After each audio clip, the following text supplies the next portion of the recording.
The Cerro Moro project is in Santa Cruz province, Argentina. It's situated well south of Buenos Aires, very close to the coast, being the South Atlantic Ocean. To get there, you typically fly to Buenos Aires and then fly south to a nearby port. The project is near the port of Puerto Deseado, and Puerto Deseado being the terminal used by the mining companies in Santa Cruz province, of which there are several, for access for materials. This slide showing Puerto Deseado. Cerro Moro is very close to the town. There are a number of other deposits that are referred to. They're shown in the slide here, the biggest being Cerro Vanguardia. Cerro Vanguardia total resource, 6 million ounces. This is a Google image now showing what we call our tenements, our licenses. In gold, it is only the license here that's under the Anglo Gold Exeter agreement, where we have a 2% royalty. This shows the many veins, 25 odd veins, more like 30 now, with the various names on them. But not all of them have enough drill holes for us to do a 43-101 resource. In fact, only 3 of them, named Gabriela, Esperanza, and Escondida, have been included in the resource. The gold equivalent resource, 646,000 ounces. And Escondida is the high-grade vein. It's the vein that's averaging 34 grams per ton in that 43-101 resource. Now, it's a vein. It's quite long. You can see, you're looking at a distance here now of over 2 kilometers in length, and you can see the hundreds of drill holes drilled by Exeter to make up the resource. This is up until the end of 2008. Now in red you're seeing additional drill holes. These are the infill holes, drilling this deposit at 20 by 20 meters so we can do engineering design on it. You also see here the vein that goes up to our property boundary. Now off to the left we have an interpreted extension on ground that's part of the Foma Cruz Exeter joint venture. That's an 80% joint venture where Exeter can earn 80% by spending $20 million. That is a very strategic arrangement we have with Foma Cruz, because there are targets and we're using magnetic data and other kinds of data to expand on our knowledge of the structures and expand the scope of the project. So at present, 646,000 ounces. Drilling is underway to increase the size of this resource and to increase our confidence. If we go to the next slide, what we're doing here is very similar to what we're doing in Chile, except Cerro Moro is well advanced. We have spent in the order of $20 million on this project. That's well more than what we spent in Chile. And we're moving the project now to a production decision. So it's very, very much occupied by engineering. So to do this work, Exeter has, again, you can see the contractors working with the Exeter team. You've got Mine Development Associates out of Reno. You've got Santiago mine planning. You can see environmental work, power supply work coming out of Argentina. You can see the water drilling supervised by an engineering firm out of Chile. So all of this is so that we can, early in 2010, and I'll show you the schedule, be in a position of saying to our shareholders, this is the potential economics of mining this deposit. Our model, our base case for this would be to mine 100,000 ounces a year gold equivalent. I'm not saying we have the economics yet. I'm simply saying that's our model for taking the project forward. That's what our consultants are basing their work on. So far, and you can see with the amount of work we spent on it and with our focus on it, that Exeter is very optimistic that we can have a favorable outcome to these engineering programs that are in place.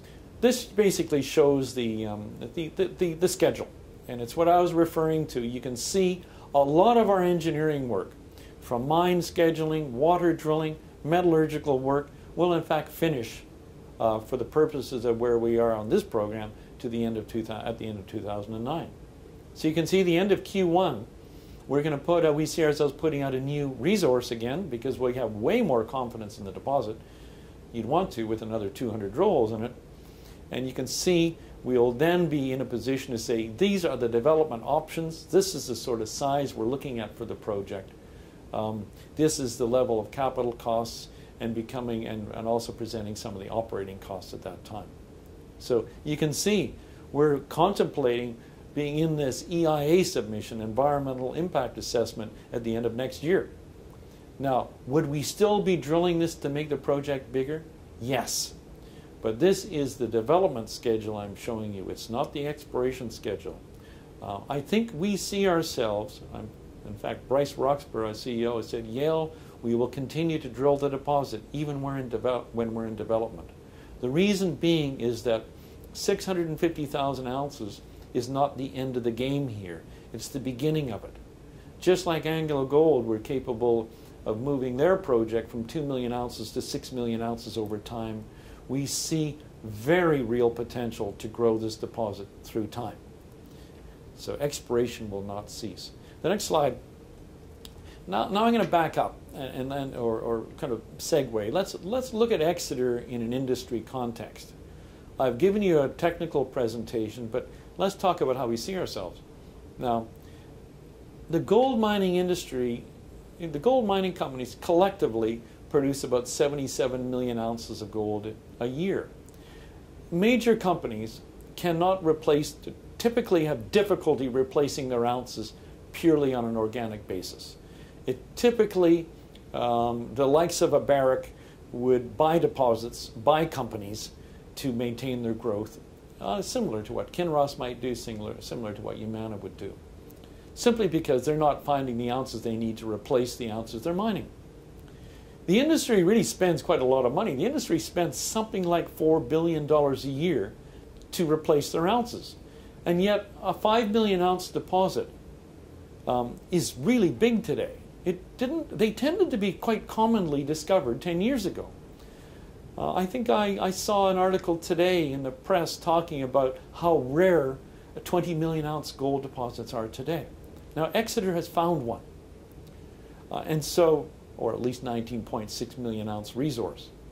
So the industry needs to be finding these deposits. Major companies need to be either finding them or buying them to maintain their growth pattern. Now, a major company can value its ounces at anywhere between $60 and $200 an ounce, depending on where their ounces are, depending on what the economics are. Some major companies value them at more than $200 an ounce. But if you look at the enterprise value per share of Exeter, it's less than $20 an ounce. The enterprise value is the market capitalization net of debt. So you can see Exeter doesn't have the value that we think should be reflected as we go forward. And how do we get that value? It's what I said, de-risk the project, both of our projects, and add that incremental value.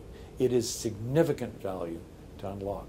This is a graphic, and it's not, it says average. This shows a number of these major companies, the market valuations. Why producers buy juniors?